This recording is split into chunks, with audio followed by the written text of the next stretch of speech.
Il faut rire de tout. C'est extrêmement important. C'est la seule humaine façon de friser la lucidité sans tomber dedans. Jean Moulin disait... Merde, que disait Jean Moulin? Ah oui, Jean Moulin disait... Serrez pour moi l'expresso, Madame Germaine, serrez. C'était en juin 1944, quelques jours avant sa mort. J'en ris encore. Tiens, le rire, parlons-en. Et maintenant, les questions qui me hantent, avec un H comme Hakim, les questions qui me hantent sont celles-ci. Peut-on rire de tout? Peut-on rire avec tout le monde? À la première question, peut-on rire de tout? Je répondrai oui sans hésiter. S'il est vrai que le rire est la politesse du désespoir, s'il est vrai que le rire sacrilège blasphématoire que les bigots de toutes les chapelles taxent de vulgarité et de mauvais goût, s'il est vrai que ce rire-là peut parfois désacraliser la bêtise, exorciser les chagrins véritables et fustiger les angoisses mortelles, alors oui, on peut rire de tout, on doit rire de tout. De la guerre, de la misère et de la mort. Au reste, est-ce qu'elle se gêne la mort pour se rire de nous? Est-ce qu'elle ne pratique pas l'humour noir, elle, la mort?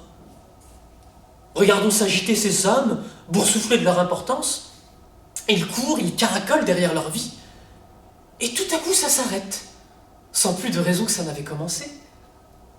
Et le pompeux PDG de base, la princesse d'opérette, la petite fille qui jouait à la marelle dans les caniveaux de Beyrouth.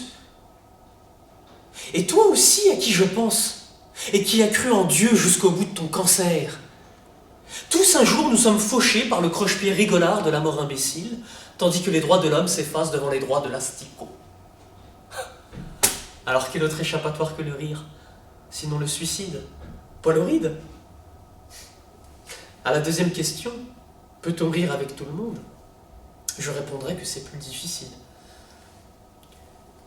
Personnellement, il m'arrive de renacler à l'idée d'inciter mes zygomatiques à la tétanisation crispée. C'est quelquefois au-dessus de mes forces dans certains environnements humains. Par exemple, la compagnie d'un stalinien pratiquant me met rarement en joie. Près d'un terroriste hystérique, je bouffe à peine.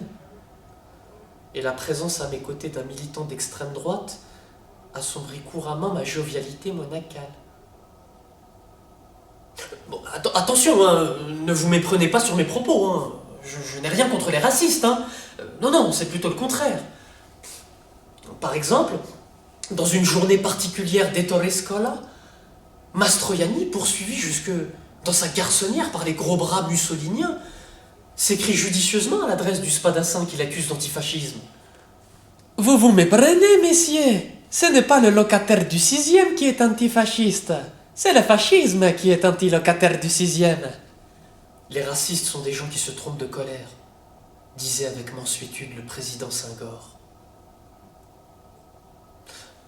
En un mot commençant, chers habitants hilars de ce monde cosmopolite, je conclurai ma réflexion zygomatique en répétant inlassablement qu'il vaut mieux rire d'Auschwitz avec un juif que de jouer au Scrabble avec Klaus Barbie.